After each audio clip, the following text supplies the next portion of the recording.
नकल करने का अंजाम। एक बार की बात है, किसी गांव में बहुत ही गरीब किसान रहता था। वह किसान एक समय अमीर व्यक्ति भी रह चुका था। वह जब अमीर था तब भी और आज गरीब होने के बाद भी वह दूसरों की मदद करता था। वह जितना हो सकता था वह दूसरों की मदद करता था। वह किसान जब भी मंदिर जाया करता तो ईश्वर से धन मांगता ताकि वह दूसरों की मदद कर सके। ऐसे ही कुछ समय बीता। एक दिन किसान ने एक सपना देखा कि अगले दिन तुम्हारे घर एक साधु आएंगे।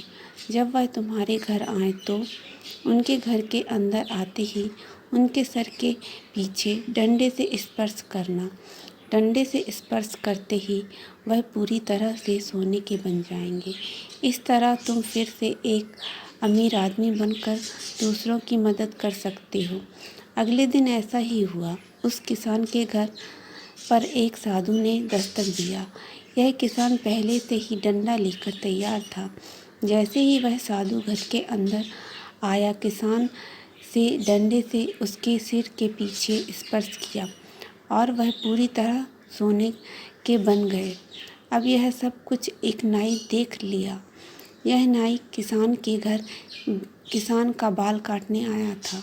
उस नाई ने सोचा, अगर किसी साधु को डंडा से मारने पर सोने का बदलता है तो मैं इस तरीके से बहुत ही अमीर बन सकता हूँ। मुझे भी साधुओं को डंडे से मारकर अमीर बनना चाहिए। उस किसान ने तो बस एक ही साधु को डंडा से मारा। मैं एक से ज़्यादा साधु को डंडे से मारकर उससे भी ज़्यादा पैसे वाला बन जाऊंगा। यह सोचकर नाई ने कुछ साधु को अपने घर भोजन और दान देने के लिए बुलाया। साधु भी परेशान थे कि जो नाई हमें कभी कुछ भी दान नहीं दिया, आज वह भोजन भी खिलाएगा और दान भी देगा। वैसे भी वह सभी साधु नाई के बताए समय पर नाई के घर पहुंच गए। नाई ने अपनी सारी तैयारी कर लिया था।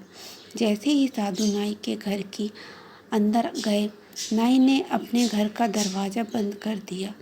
उसके बाद नाई साधुओं को डंडे से मारने लगा, लेकिन कोई भी साधु सोने का ना बना। साधु नाई को इस तरह से मारने का कारण समझ नहीं पा रहे थे। कुछ समय मार खाने के बाद सभी साधु को गुस्सा आ गया। सभी साधु मिलकर नाई को खूब मारा।